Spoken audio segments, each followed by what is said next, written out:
Everybody, Good evening. how's everybody doing? Good, how are you? My name is Leroy, and I've been writing poetry for 17 years. I've published 10 books, and I'm currently working on book number 15. And I'd like to thank Marco and the Melrose Room for giving me this opportunity to try to share my work with the world so they can understand where my heart truly lies. So the first piece that I will perform for you guys is called Sage Advice. I hope you enjoy it.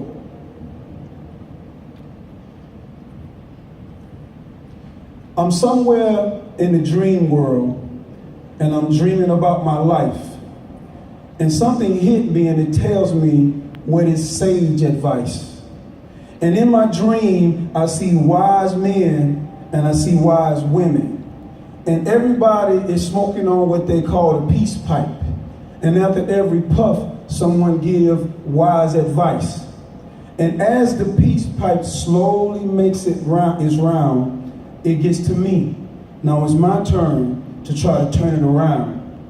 I say to the crowd in my dream, I've never been the one to drop any kind of wisdom at any given time. And then I can hear the man say, "That's okay, son. Just give us your peace of mind." I pause for a minute. I take a hit of the pipe, and then I hold the mic as if I'm about to give sage advice. And this is what I start off with.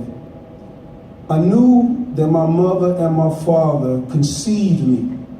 Where I come from, I don't know if anyone would really believe me, but I'm standing in a place where I got to talk wisdom that I don't even know. But I know that in my mom's wombs, it took 9 months for me to grow. And after 9 months, she proceeded to push me out. And then that's when my life began to take this route. I paused. I said, well, was that sage advice? And then I could hear the woman say, "You're getting there, my friend. Just continue on and see can you make it to the end." I paused once again, and my life began to shudder. And then all of a sudden, I hold the mic, and then my brain begins to stutter because I can't get anything else out. So what is sage advice, I say to myself. And then I release this energy, and then I find myself. Then I began to say, I know that when my mom brought me into this world, I knew that I had a journey in store, but what that would be, I didn't know what it meant to me. I would look up at times and my mom would cry.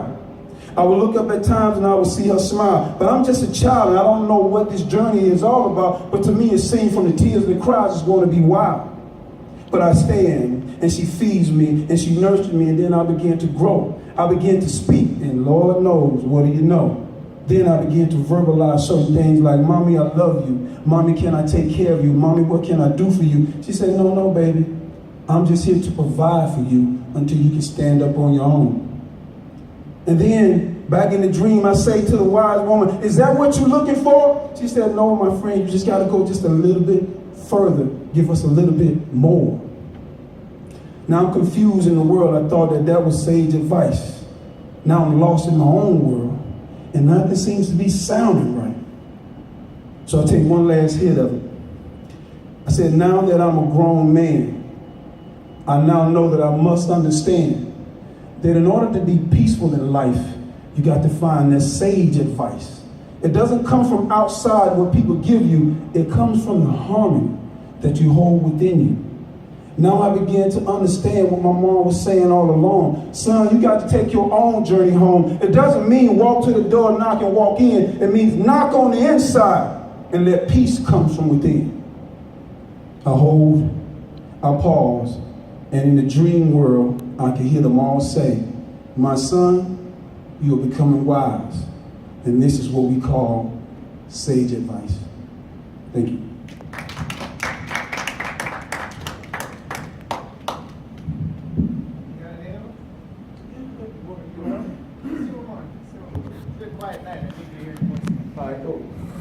All right, ladies and gentlemen, Marco, according to Papa, the man wants me to try one more for you. And this one is something that I put in the book. And when you normally write things, you try to write from the perspective in which you understand. So anyone that's a writer, anyone that's striving to be a writer, there's just certain things that you have to understand. When you compose a piece, that's your piece. It doesn't belong to me. It doesn't belong to Marco. It belongs to the world in which you want to give it. So this piece right here we call Ambition. And it's just simply a young man that's just trying to figure out what's going on in life. I need money. so I can buy me a car and look like a superstar.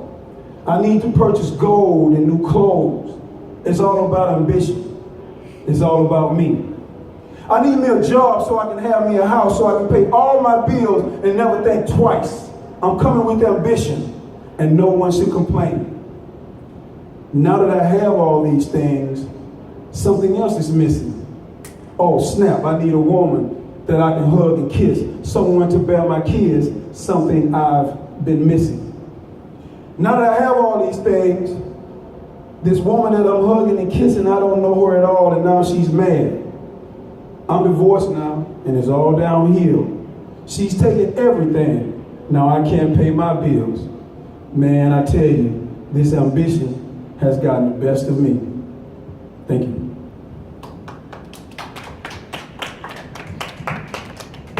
Thank you, sir. Appreciate it.